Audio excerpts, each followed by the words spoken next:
ஏற்கனவே நான் ஒரு வீடியோ போட்டிருக்கேன். அராத்துன்ற எழுத்தாளர் அப்படின்னு சொல்கிறாங்கப்பா.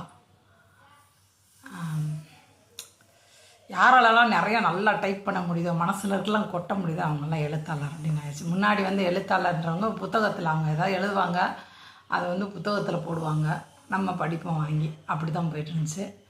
இப்போ எழுத்தாளர்னா அதோட அந்த இது மாறிடுச்சு. காமம் சார்ந்த விஷயங்கள் தான் அவர் நிறையா எழுதுவார். அது எழுதுறதுக்கு ஆட்கள் கம்மியாக இருக்காங்க. அது ஒரு ரசனையாக அதை படிக்கும்போதே நமக்கு பயங்கரமாக ஃபீல் ஆகணும் அப்படின்ற மாதிரி அது பண்ணுவார் போல். நான் அவர் புத்தகம் படிக்கல, ஒரு சின்னதாக ஒன்று பண்ணி வச்சுருந்தார், அதை பார்த்துட்டு தான் நான் பேசி வச்சுருந்தேன். இப்போ ஒரு படம் வந்திருக்கு. அந்த படத்தை அவர் ஆயின்னு தலைப்பு வச்சு ஆயி ஆயி ஆயின்னு அங்கங்கே வருது. ஜனங்கள் இப்படி கூமுட்டையாக, அதாவது கூமுட்டை சொல்ல முட்டாள்கள்னு சொல்லுவாங்க, அந்த மாதிரி இருக்காங்க, பெருகி போயிட்டாங்க. அது இதுன்ட்டு அவர் தான் சொல்கிறேன்ல, காமரசம் கூட்டம் திடீர்னு சமூக விழிப்புணர்வோடு எனக்கு பேசுவார். இது என்னடா, நிறைய பேர் இப்படி பண்ணுறதுனால தான் அவங்களை பார்த்தாலே கடுப்பாகும். நமக்கு எல்லாம் பேசணுங்க, அதை சரியான விகிதத்தில் கலந்து பேசும்போது அழகாக இருக்கும். அது வேறு மாதிரி பேசும்போது அது ஒரு மாதிரி விகாரம் ஆகிடுது.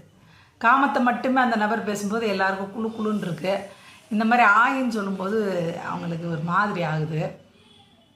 உண்மையிலே ஆய் ரொம்ப முக்கியமான விஷயங்க. நம்ம என்னென்னவோ சாப்பிட்றோம், பிரியாணி, இட்லி, அது இதுன்னு கிடைக்கிறலாம், அப்படி சாப்பாடு இப்படி சாப்பாடு, ஆகா அதுக்கே எவ்வளோ சேனல். இது ஒன்றும் இல்லை, சேலை ஒரே சேலையில் வந்தால் நல்லா இருக்காது. இந்த சேலை கண்ணாடியாக இருக்கிறது, இதை அடிக்கடி உடுத்திருக்கேன். கண்ணாடியாக இருக்குன்றதே ஃபீல் பண்ணாமே நான் உடுத்திருக்கேன். வேறு என்ன பண்ணுறது, காசு போட்டு வாங்கி வச்சுல. அப்புறம் ஆய் ரொம்ப முக்கியம்.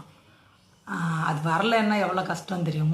மூல நோய் இருக்கிறவங்களுக்கு தெரியும் ஆயினால எவ்வளோ பெரிய பிரச்சனைகளை அனுபவிக்கிறாங்கன்னு.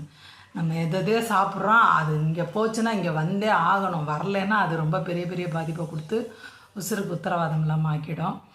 அப்படி இருக்கும் பட்சத்தில் ஏன் நமக்கு அது ஒரு மாதிரி, நான் நினைப்பேன், இந்த ஆயை மட்டும் எதுக்கு இவ்வளோ நாத்தமாக கடவுள் படைச்சிருக்காரு, அதுக்கு பதிலாக அது நாத்தம் இல்லைன்னா அப்படின்னு யோசிச்சா அடுத்த செகண்ட் எனக்கு தோணிடுச்சு, நாத்தம் இல்லைன்னா ஈஸியாக யாருக்கு வேணால் கலந்து விட்டுருவாங்க. நாத்தம்னு ஒன்று இருக்கிறதுனால தான் அதை நம்ம எங்கேயாவது கலந்துட்டா கண்டுபிடிச்சிடுறோம், இல்லாட்டி எவ்வளோ பெரிய ஆபத்தில் கொண்டு போய் விட்டுரும் அப்படின்ட்டு எனக்கு அடுத்த செகண்டே இது ஒரு நல்ல விஷயத்துக்காண்டி தான் அது நாத்தத்தை கொடுத்துருக்கு அப்படின்ட்டு. சக்கைன்னு சொல்லலாம், ஆயை நம்ம சக்கைன்னு சொல்லலாம். சத்துக்கள்லாம் உறிஞ்சப்பட்டு சக்கை வெளியேறுகிறது. அப்போ ஒரு படத்தை சக்கை அப்படின்னே சொல்லியிருக்கலான்னு எனக்கு தோணுச்சு.